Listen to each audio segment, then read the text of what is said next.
party got it. Hey guys, so you asked and I thought I'd deliver. And what it is you asked to get Nathan in on one of the vlogs. I'm extremely sleep deprived. I was actually working on a mining project until 5:30 this morning, and then I was up at like 10 a.m. like dealing with issues. So one thing that I'm going to be talking about and focusing on in this video is around property and purchasing property, because as many of you know, that's one of my investment strategies, or my main investment strategy. All the stuff around cryptocurrencies just for fun, and who better to talk to about that than someone who's 32 years old, owns over 200 properties across Australia, and has a net worth of about 55 to 260 million dollars. No, I actually don't know what your net worth is at the moment, because you're always buying and always selling stuff. So yes, I thought I'd let you say that one. That's right, Mitch. Thanks for that, mate. Hi everyone. Yeah, just as Mitch said, property investor, and you know, help people out in the property space and try and have fun with property. So I've been fortunate enough to be committed and you know, passionate and focused on my goals throughout my life, and you know, come from a family without a silver spoon in my mouth, and been you know, able to build a property portfolio. And you haven't been doing it for very long, have you? No, since I was 18. I'm only 21 now. What, so 14 years or something? Yeah, 14 years. You've been through a few, oh, you see, here's the tiredness coming out. You've been through a few bubbles too. You've had some... Oh, massive bubbles where, you know, where people, you know, always talk about a bubble, but... got through 2008 and made money. That's the funny thing, Mitch. You know, I got excited by property when I was 13 years old. That was 1998, and I saw the boom, and I couldn't do anything. I didn't have, you know, magic ink in that sounds really bad, magic ink to my pen, but I couldn't sign a contract because I wasn't 18, so I couldn't buy a property. I was saving up. I bought my first property when I was 18 in Western Sydney, where everyone said I was going to go broke. That was at the top of the last bubble, and I still made money on that. And I cleaned up, you know, in that sort of market. And why did you clean up? You were buying in areas that everyone was telling you. I was doing different to what everyone else was doing. You're going against the grain, right? Exactly, and that worked for me. And you know, I didn't know who Warren Buffett was at the time, but I still don't research him that much, but I do know his philosophy.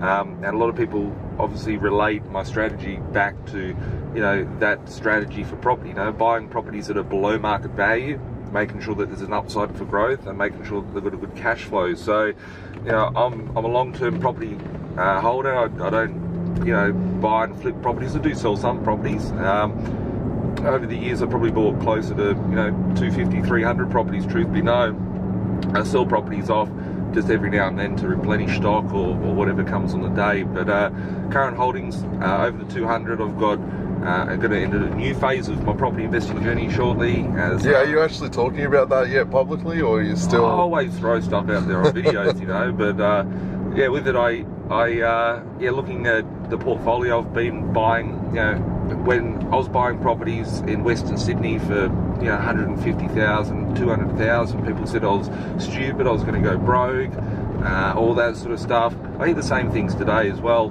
but you know, I don't really care because it works for me. You know, I own probably about 55 to 60 mil in property.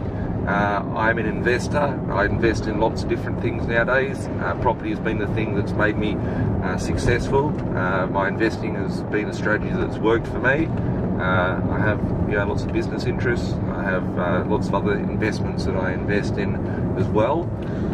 Do you mind sharing that property that you added to your personal portfolio that we went and had a look at the other day, and the comparable? Because that, I guess, is a really good example of I can't remember which. Oh, yeah, I remember which one. The one out in yeah, Western. Yeah, the acreage. Yeah. So that's like Nathan's buying them for himself and for his clients, and I think that's really the difference. There's a lot of people in the marketplace that are, you know, talking the talk, but when it comes to it, they're living at home with their parents or exactly not really doing what they say they're doing. And I think that property that you were showing me and the potential for it, if you wanted to share with my viewers that The is one on Monday night. The exciting one. The Annengrove, the one with the acreage. So yeah.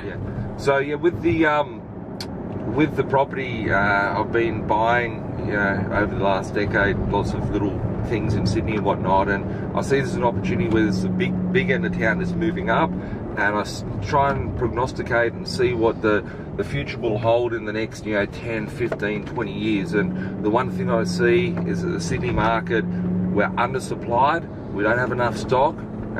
It's very, very difficult for us to play catch up and make all the stock. So there's going to be a lot of development moving forward. If we look at back in 2011, there was 180,000 dwellings short in Australia. Now we're short 330,000. In Sydney alone, it's over 100,000 that we need right now. Yeah, and it increases by about 30,000 a year. So just in Sydney. So on that aspect, there's not enough land in Sydney to build all this stuff, which is great. Yeah. So over the course of the last few years, because my portfolio has been built to be positive cash flow, I've bought some of the more negative sort of stuff, which is, acreages and stuff that I can develop in the future for land banking. And I took Mitch out to see 2 properties that I got, which is zoned a rural sort of zoning, but I actually found a glitch in the system of how we could build some affordable blocks of units. These things will work on septic tanks and stuff, it's... Not only that, the 500 metres down the road, which a block, was it a block of land that was selling for 1.1 to 1.2? Yeah, land 600 to 1,000 square metres? Yeah, land in this area is selling for about 1 million to 1.1 for blocks of land which are, less than 1,000 square metres. Yeah. And 5 acres is what? 20,000 square metres? 5 acres is 20,000. Obviously, you need to pay for civil and put some streets down and stuff like that. Yeah. And guttering and whatnot. But if we look at the area there, like home and land packages are selling for 1.8 mil in this suburb. I picked up this acreage last year. I picked up one for 1.35 mil for 20,000 square metres. And one for 1.61 mil for 20,000 square metres. And these things rent for about $1,000 a week, which isn't anything too exciting given the returns. However, it's the value that you're buying. You're buying it below market value with lots and lots of upside. And what are you thinking there? Like, is it 3 mil or 4 mil in civil and road and stuff like that for you to slice it up into 20 blocks? Or I'd love to see you with so much confidence and say exactly what it would cost, but I haven't chopped one up yet. I haven't. I've got no idea. I'm just speculating as well. I would imagine maybe 3 to 4 mil to put streets, gutters, all of the sewer, electricity. And to get the properties ready to, I reckon that evolves to be able to subdivide them in the not too distant future, maybe in the next 10 to 15 years, if it even takes that long. I could probably fit 40 blocks of land on there. So, 1.5 mil, give or take, say 4 mil. We're looking at, say, 5.5, let's say 6 mil, and chop it up to 40. So 4 mil to buy the land. 1.5 mil to buy the land, 4 mil to do the civils, say 500 grand just for the fun of it. There's 6 mil, and as being very, very conservative on the numbers, looking at a sale, like if you had 40 blocks at $1 million, there's $40 million. So you can make with a 10-year plan. Yeah, with a 10-year plan, but that's just something I'm leaving to the side. There's more exciting stuff as well. Like I've got about 15 development sites now that I've bought. I just need to, find the money. I know, it's always a never-ending thing to fund the projects that I do, especially being a buy and hold, because I don't develop and sell for, I keep them. But there's a lot of smaller sort of deals that you can pick up, like the one that you just did recently. That was a fantastic deal. It took a little longer to build than I would have liked, but that's the name of the game. And when you run into some of the roadblocks, but you still made $1 million. It was, what was it? 350 down. The total build, including the land, was about 1.1, and it's valued at I think 1.95, so just under $1 million. And it's the valuations right now are not the best because the government's putting a lot of strain on the banks, so the banks are coming in quite conservative. But there's a block behind mine that just went up for sale for 1.25, and that's just the block. Mine's got 2 dwellings on it, and obviously a DA. So yeah, definitely close to, if not more than $1 million made on that one property. That's awesome. The other ones, like the Newcastle deal, you know, what numbers? 300. Yeah, so I actually grabbed one of those as well. It was 338,000 for 605 squares, which allows me to build a duplex as well. Yeah. I'm really big on that. Like my strategy's kind of changed a lot over the last few years, from buying the little bread and butter type properties, which are, you know, $150,000 to $300,000 apartments all over the place, and that are all cash flow positive, to I've already built my bread and butter up enough to allow me to lean on it when I'm doing builds for extended periods of time.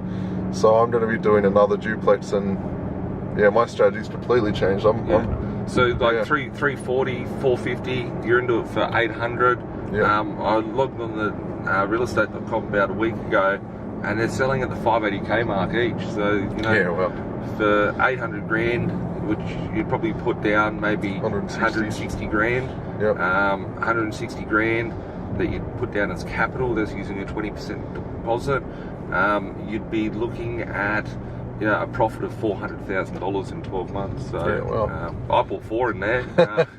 The strategy behind those sort of deals, guys, is that you know, we try and beat the developers at their own game by offering, you know, a win-win outcome where we negotiate the properties below market value and buy them in bulk. And in this instance, we picked up 225 blocks of land. How many do you have left right now? How long ago was that you picked them all up? I was about 3 months ago, but the interesting thing is that it was obviously on national TV, all over the news and stuff like that. The bigaussiedeal.com.au. You guys can actually go there if you register your information and you want to get some information about that deal. Go to bigaussiedeal.com.au and put in your info. Yeah, and there was literally about 5,000 people that registered for that, and at the Be Invested headquarters, we always have issues no matter what life we live. My issue of the day is that I don't have enough staff to be able to handle inquiries. So so it hasn't there is a few blocks left there. I couldn't say an exact figure, but you know, opportunity is always around. It doesn't matter. You know, I see people commenting on your stuff, Mitch, about Bitcoin and all that sort of stuff, and saying that we're in a bubble and all this sort of stuff. You know, there's always an opportunity. Always buy with caution. Always have a plan, and make sure that, you know, that you're conservative with what you're doing, but also taking action. So. Yeah, and if you want to find anything more about Nathan, and you don't already follow him, hit him up on Facebook or go to the Be Invested Facebook page. Everything I've shared with you about my property portfolio and my strategies are what's right for me. I'm not a qualified accountant or investment strategist, so I'd recommend you go and speak to someone or get someone on board to advise you. But yeah, it's pretty interesting where everything's going, and there is opportunity everywhere, as Nathan has said. So we live in the land of the free, mate. We live in the land of opportunity. We certainly do. Want to live here. We've got a demand for, you know, dwellings. You know, and I think that, you know, the best days lie ahead for the country. Yeah, absolutely. Well, thanks so much for your time and for that's all right, mate. Taking me for a quick spin around Castle Hill in the new Bentley. It's really comfy. I actually sat in this thing and my butt was on fire, and I'm like, oh, what the hell? He's got the seat warmer. He's trying to kill me. You know, knew you were a bit cold, mate. You were a bit sleep deprived. I'll make it cozy for you, mate. Like just a minute ago when I was trying to say something, I'm like, what am I actually trying to say? Hopefully it'll eventually come out, and it did. So yeah, I'll pretty much sign off there, and yeah, I'll put some links below for the Big Aussie Deal and how to connect with Nathan, and yeah, we're gonna enjoy our Saturday. And it's Sunday, mate. Is it? Yep. Oh, it's Sunday. Yeah, that's right. It was Saturday. Time flies when you're having fun. All right, guys. I'll speak to you soon.